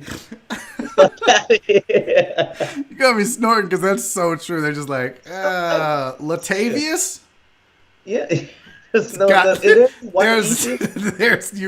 definitely Latavius. There's no way Frank over here would pass for Latavius. His hair parts down the middle and he's got feathered. That's not Latavius. Plus, he's writing a manifesto, so that's not. Frank, I need to look through your backpack. Bring it up here, buddy. Now, you also, Jeremy was talking about the funniest whiskey brother. You are a full-time whiskey brother now, huh? Yeah, that's a thing. Fucking. Yeah, I like doing that podcast, man. It's giving me a lot of skills. I'm quicker because of it. What do you mean? I will say that. Well, the way that they do it, it's like it's a straight up content creator. You gotta hop in. They come in hot, and you gotta be quick and you gotta be fast, and it's sort of jokes per whatever the case may be. But so it's made me think quicker and think faster. So I will say that Slade did a good job of setting it up like a radio show. It's not like most people's podcasts where it's kind of long, meandering, and hey, tell me about your kind of deal. Or they have topics, but they don't really know how to get into them. Right. You get right to it. It's like boom, boom, boom. It's get to the point. Come on, let's get it. So it's made me quicker as far as like, doing broadcasting and stuff like that. That's good. Yeah, I did one time, and it was with John and Slade and Rob Mungle. And I literally and I was already, a couple years in on radio. So I had the experience. Right. But when you get in a room with those cats, you have got to be, because this sounds funny to say, but I was kind of intimidated. Like, I didn't want to, like, they're on a roll, because, it's Wessling and Slade and Rob Mungle, and those guys are all funny as fuck. And you don't want to be the one that throws out some lame fucking joke that kills the mood. So I was just like, half the time, I just sat, because I was like, man, you just gotta, if your joke bombs, you just shit on Rob. That was the thing. Yeah, that's it. So I learned that quick. Just shit on Rob. Dude, whenever anything bombs, you just shit on the oldest person near you. If something goes wrong, they got no fucking comeback. This is life lessons with Trey. Old ass up. And just start stammering. Yeah, you don't have to fucking. It's my go-to shit to do. You just blame old people. I do announcements at church. I stumble on a word. It's this dude, Deacon Brooks. I just call him out. If I mess up the word communion, I just be like, shut up, Brooks. He's like, I didn't even. He's actually lost his hearing now. So it's like, I have to say it more than once. Shut up, Brooks! I go, shut up. What'd you say? Shut up, Brooks. Are you heavily involved at your church if you're reading the announcements and shit? Oh man, I'm too involved for my level of belief. You ever just be you have no belief but all the participation? My dad is the pastor, so so I help him out. Wow. Was he upset that you became a comedian? I'm sorry, say it again. I cut you off. Was he upset that you became a comedian?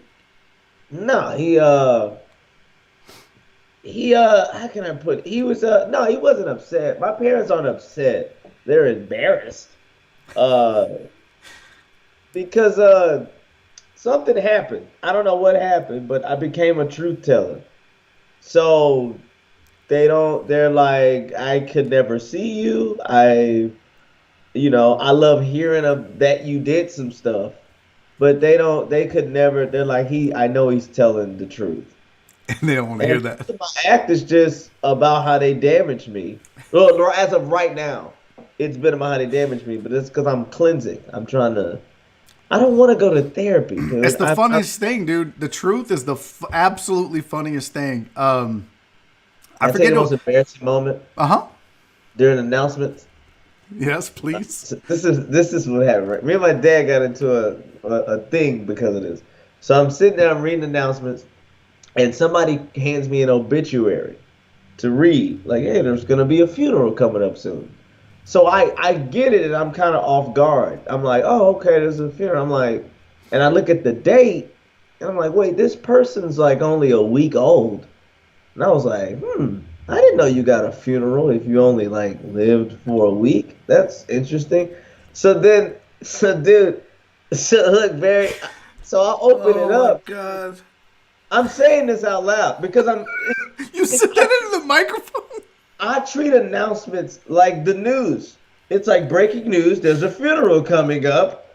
And I'm kind of like, well, I didn't know you get a funeral. I didn't know that you get a funeral was like a week. I thought you just like, I don't know what they did. I didn't know if they just handled it at the hospital. I didn't know. So I'm It's like, not a fucking. It's not something you bought from Walmart, bro. Where you're like, well, I fucking just take this back and like I never bought it. 7 days. There's some type of policy issue on that. So I'm reading it. I'm like, a week old. Okay, so I open it up, and then there was a bio, and I started laughing because I'm like, well, what the fuck do you put if it's lived for a week? 7 So days. I'm like, wait a minute, you get a bio if you live for a week? I'm like, hey, just because you rested on the 7th day, that doesn't make you Jehovah-like. And the church laughs, right? The church laughs. Oh my God. But I was like, hey, if you guys would like to attend, I don't know what size casket this is gonna be, but if you guys would like it, it's gonna be in this day, blah blah blah.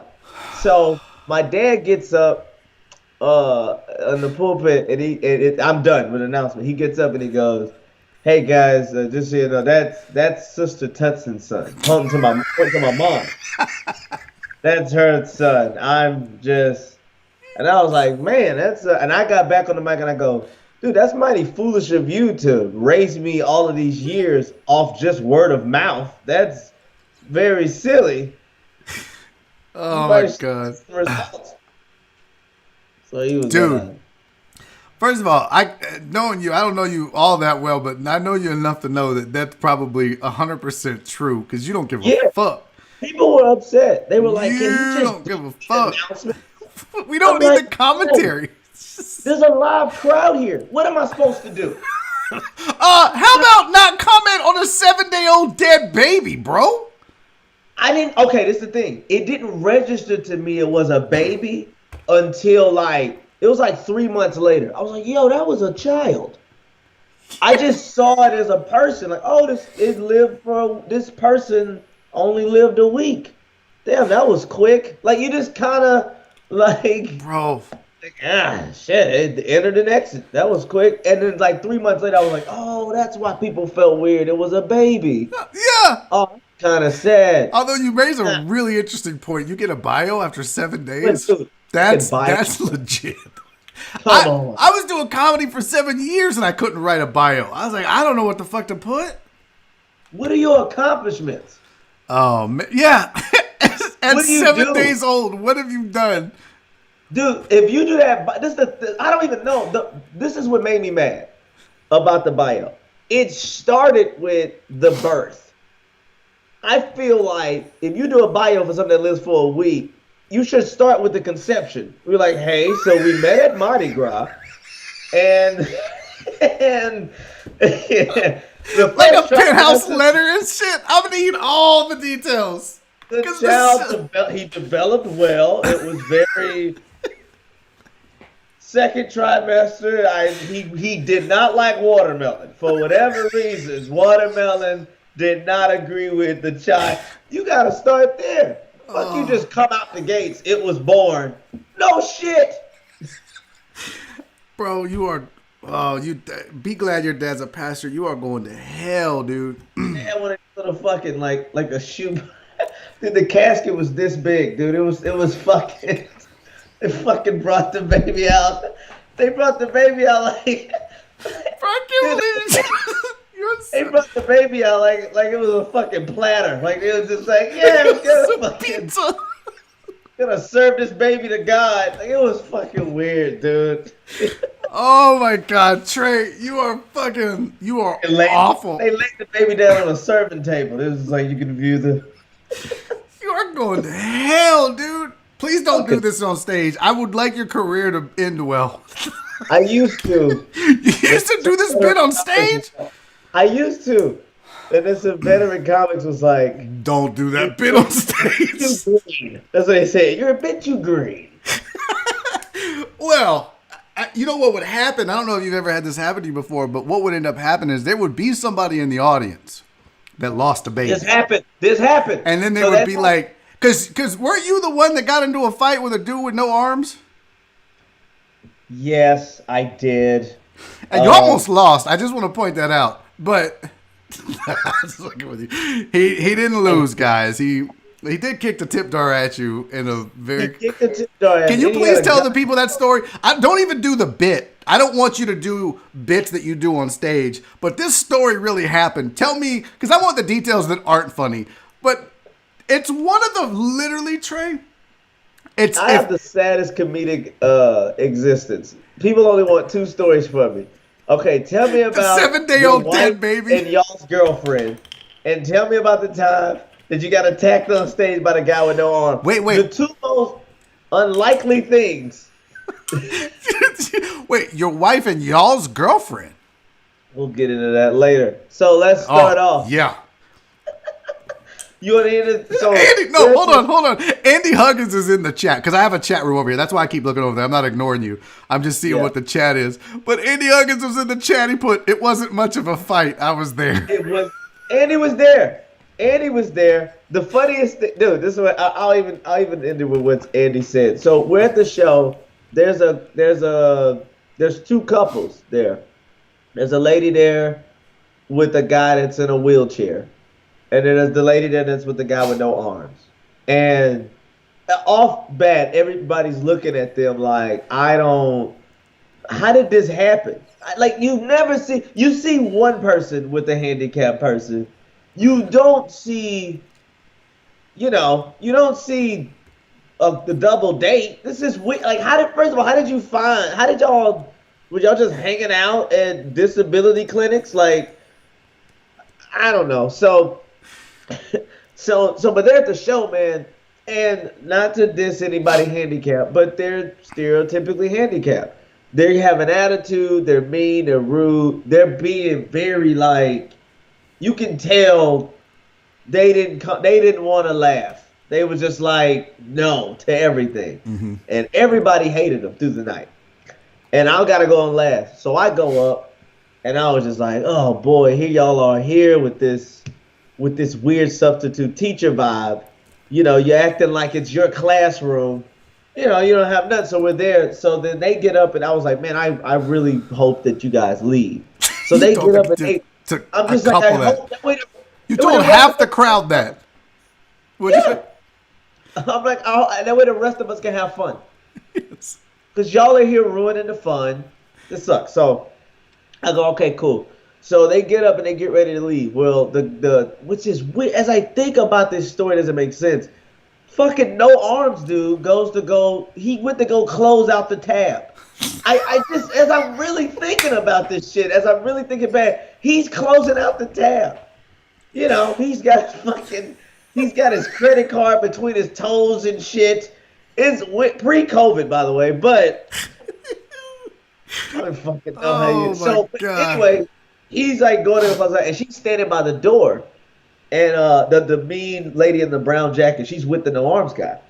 So they get ready to leave, and I go, oh, thank God they're leaving. I'm just so happy, yo. We get to have fun, blah blah. So the lady says to me, "Don't piss on the seat," and I was like, I ought to piss on you, just as a response.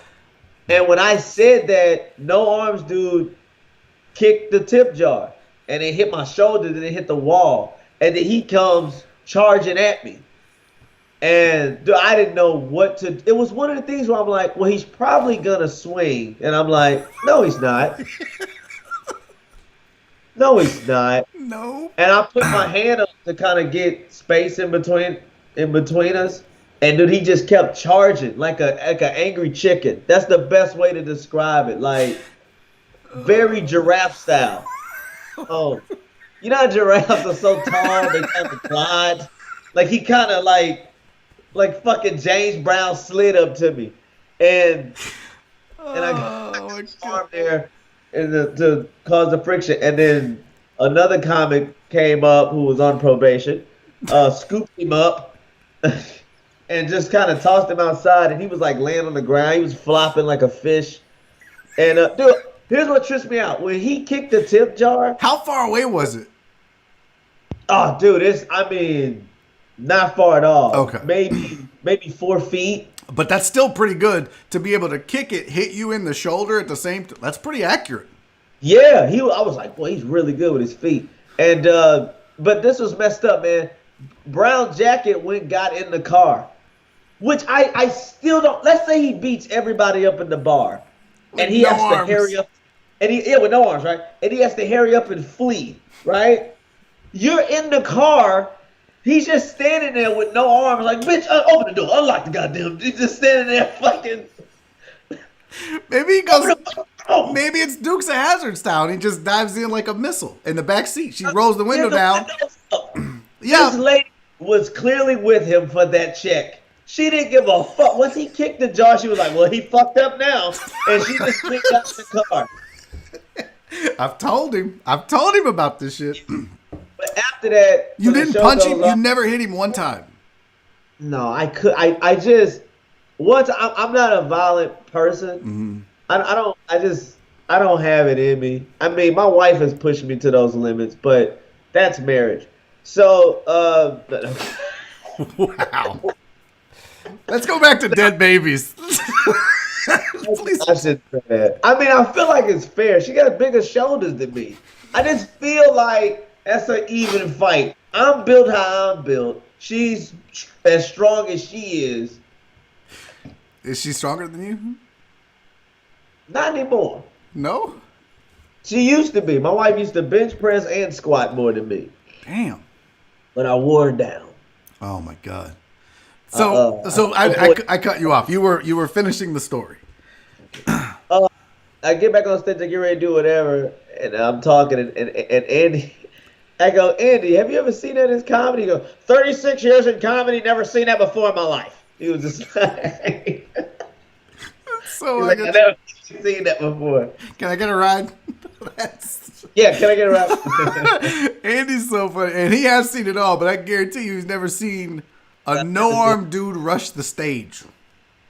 Rush the goddamn. Bro, you got to have a lot of confidence to rush somebody with no arms. That is that's a ballsy move. Yeah. He didn't come at me with spit. He just came with all handicapped spirit. Just. Whatever happens, happens. He was, but it was like, I'm like, God damn. But he's like, did he not even have like a little, like, when you say no arms, like, I'm thinking like nothing from the shoulders at all. Yeah. Like, not even like a little.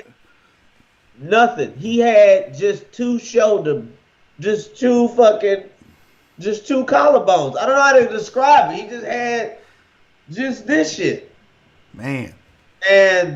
And he had on a vest. It was like weird. He was like, wait a minute, because I was literally just thinking of a tank top joke, and I was like, nah, that's too easy. How the fuck you gonna wear a vest? I ain't got arms, but I'm still a badass. Like, he was still.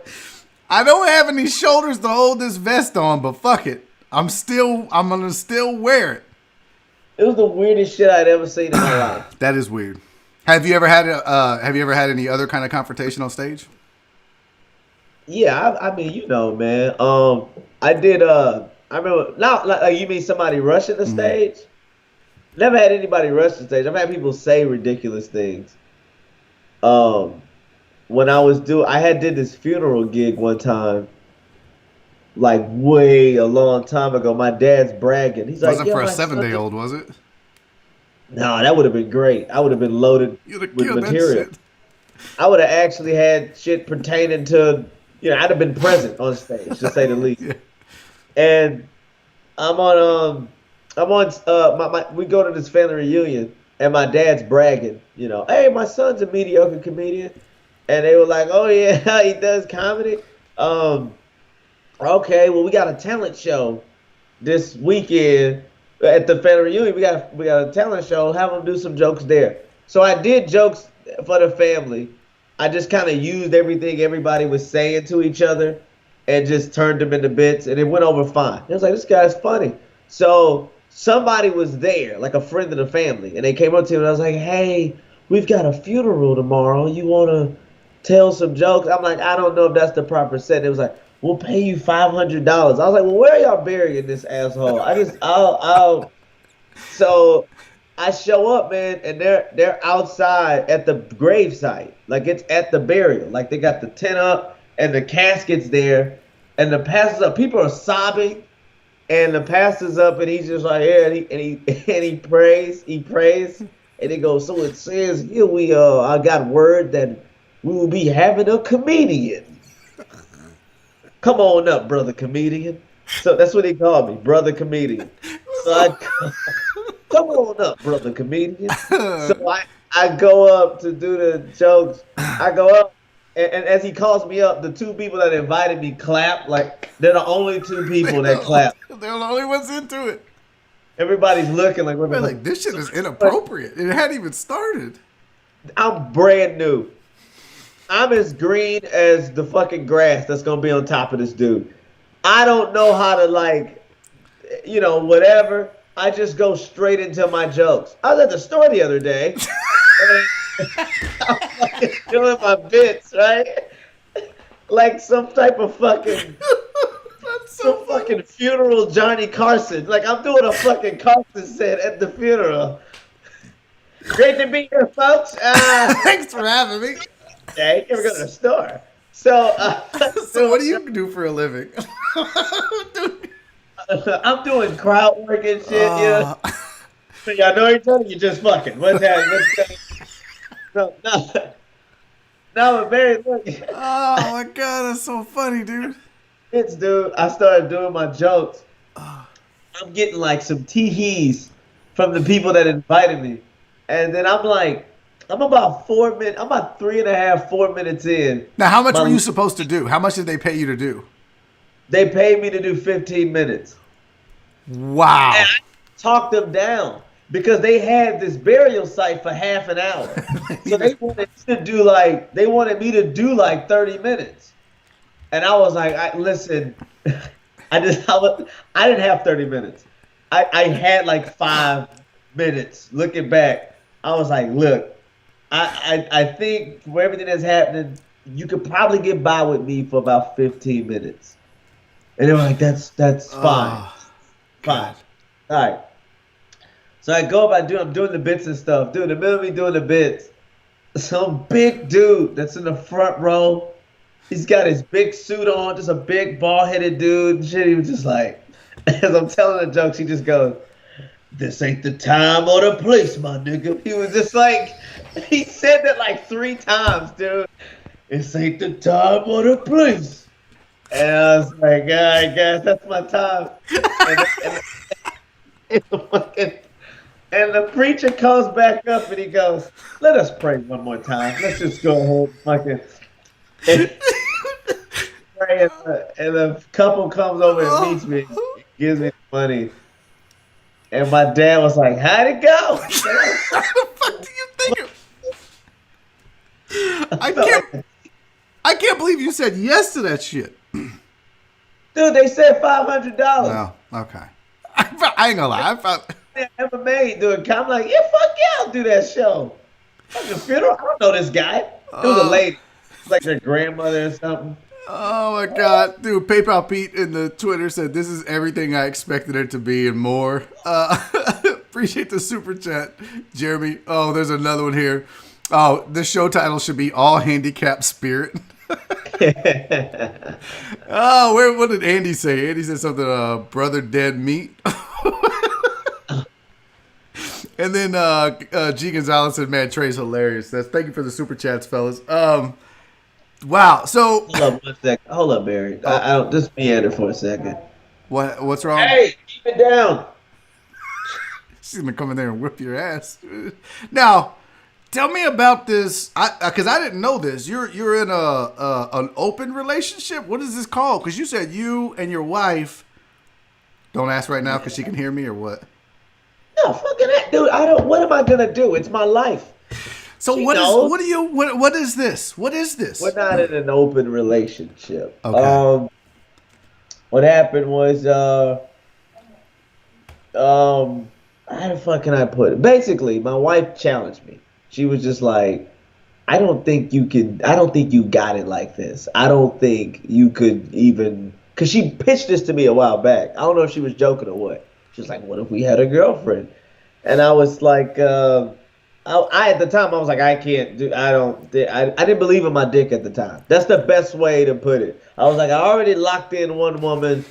that seems too responsible. I'm not that good.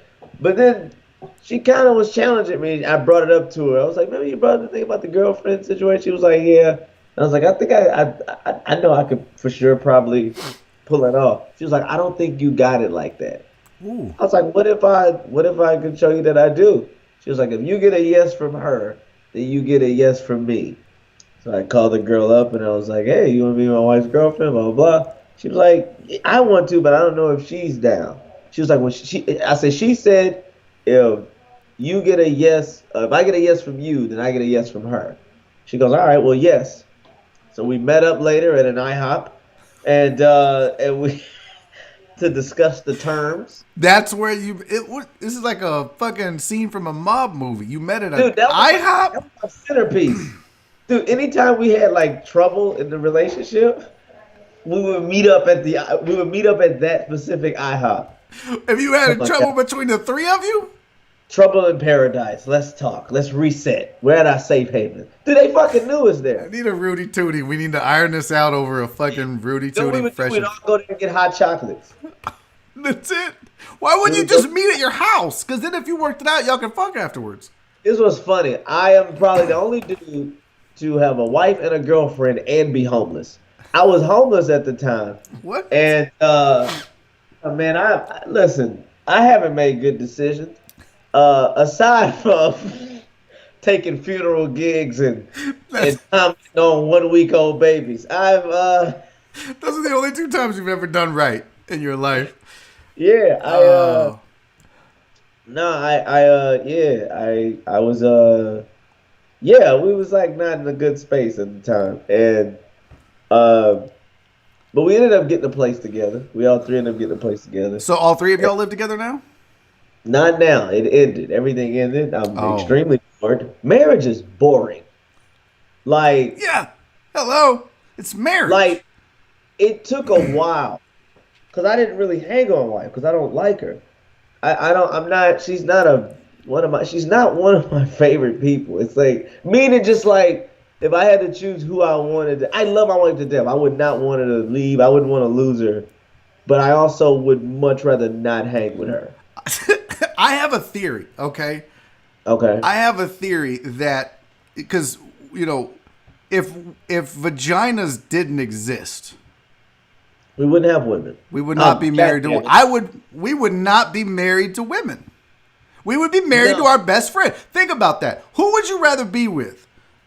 A woman that's not into sports or comedy or the things that you're into as a guy, or would you rather be with someone every day that's into all of the same things you are? The only reason that we spend most of our time with them, the vagina. Because it's exactly why. Because we get to think with.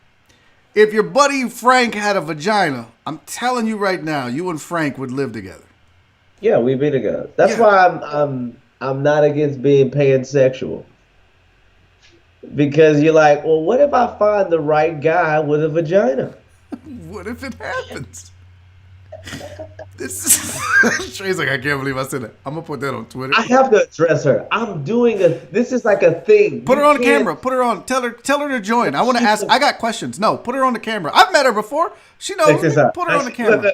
Look, Barry, this is hilarious. Now she has to go look appropriate. You see what I'm saying? That's what I mean. See, now you Frank would just slide in and be like, "What's up?" Frank would just be like, "What's up?" Pounds, No, but she's like, now she's in there fucking getting housewife ready. Tell her we got 3 minutes left in this show. There's 3 minutes left. We don't have time for her to go look appropriate. I just need to get her. I just need to know. I'll get her to chime in. What do you want to ask her, Barry? Is there another girlfriend down on the horizon? Is that going to be something else? We are searching. We're looking into it. Yeah, your life is more convenient with 2 women. I don't know if you can convince your wife, but I recommend it for every guy. My wife is not having that. But it's like dating. It's just like dating. Like because people are like, it's 2 women, blah blah blah. It's just like dating, Barry.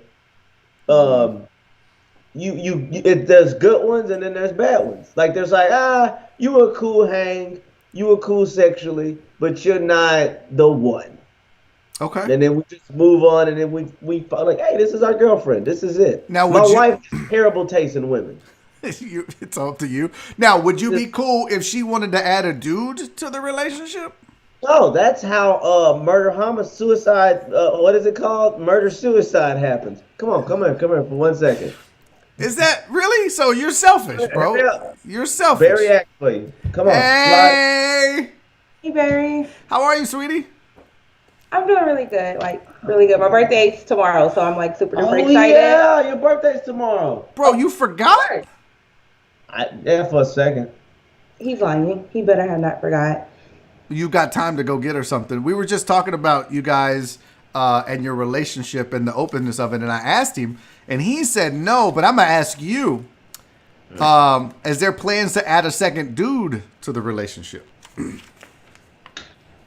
I would definitely say no, just because, like, from a sexual standpoint, I don't consider that like pleasure at that point. It's like getting a train ran on you every night. It's like I'm a whore. Yeah, it's kind of like I'm a whore and I'm not. So I'm not.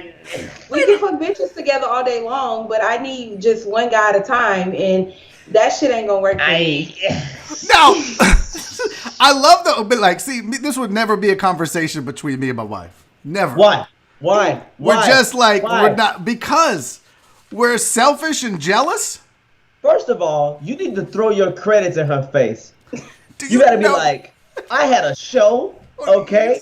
I fucking whatever. You just gotta throw it in her face. First of all, let me tell you something. The first time she brought home a dude with a dick twice my size. Why would you do that? I'm gonna be like, you don't bring a dude, you bring a woman. You always bring a woman. That ain't that. First of all, there's no way she's going for that. There's just no way. She's not. Even, how you know? You never asked. Everybody told me true. If you ask your wife that, she gonna kill you. She gonna murder you. Look at her shoulders. All this goofy stuff, right? And I pitched it to you. You pitched what to me? The girl. Now you slow. Now you don't know. First of all, you didn't pitch that to me. I pitched it to you because it took me 3 years to get you to go to a strip club. So it was technically my idea. They stink. They don't smell right. Something's wrong. They don't sanitize. Like, actually, you were the one was scared to do a threesome for the longest. I wasn't confident. I told Barry that I wasn't confident in my dick because there's a lot of responsibility. But after getting enough bragging rights on it, I built up the confidence. I talked it over with God. He gave me strength enough to fuck 2 women regularly.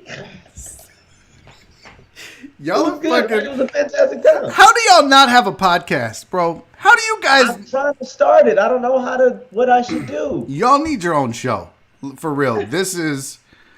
We've been hearing this for 10 years. Yeah. Literally 10 years we've been hearing this. It's fascinating, and the way, you guys definitely need your own show. Anything I can do to help, let me know, because I'm going to call you. Help me do. No, don't do that. But I'm just, bro, I didn't really mean that. I was just saying it.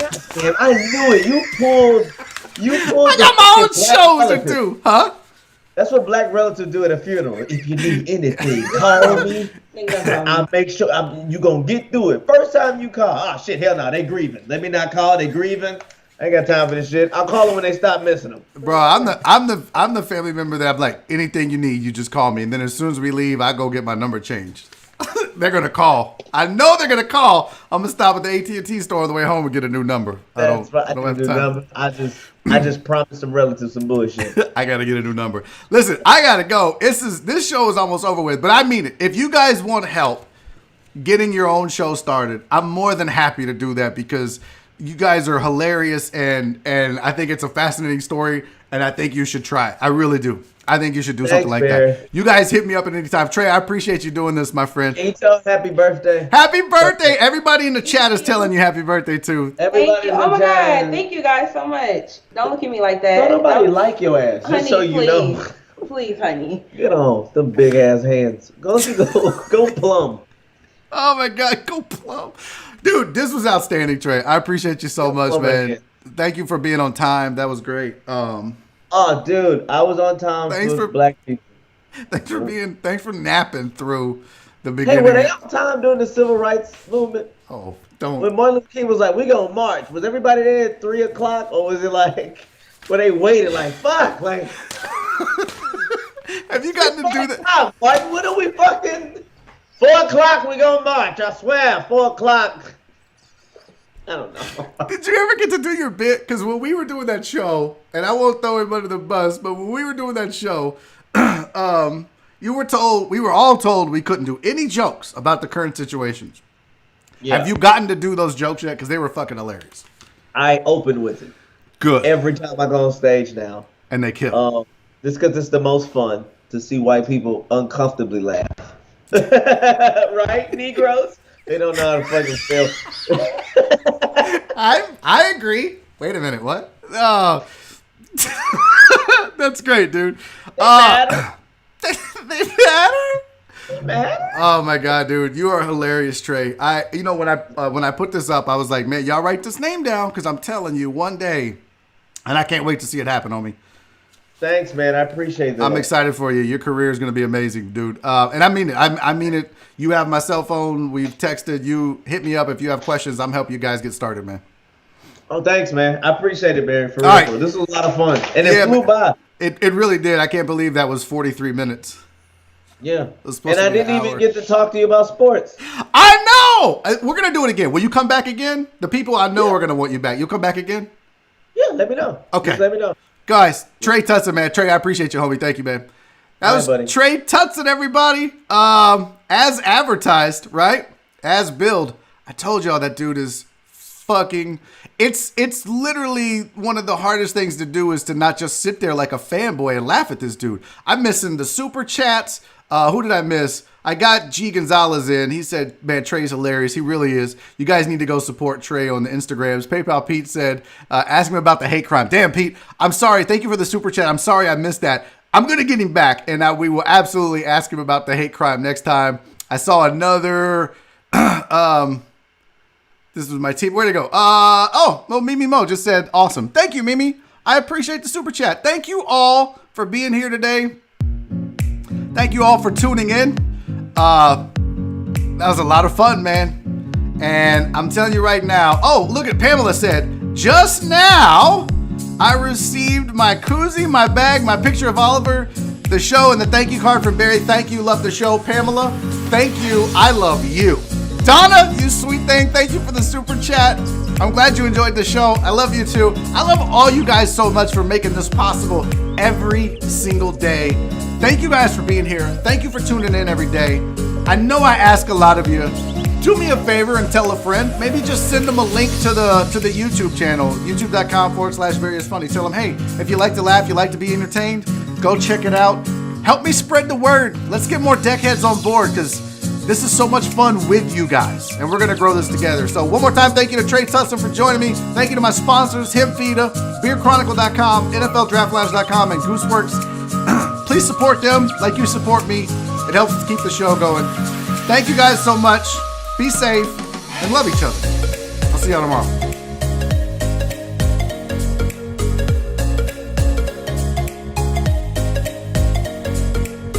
Daddy's making a YouTube video!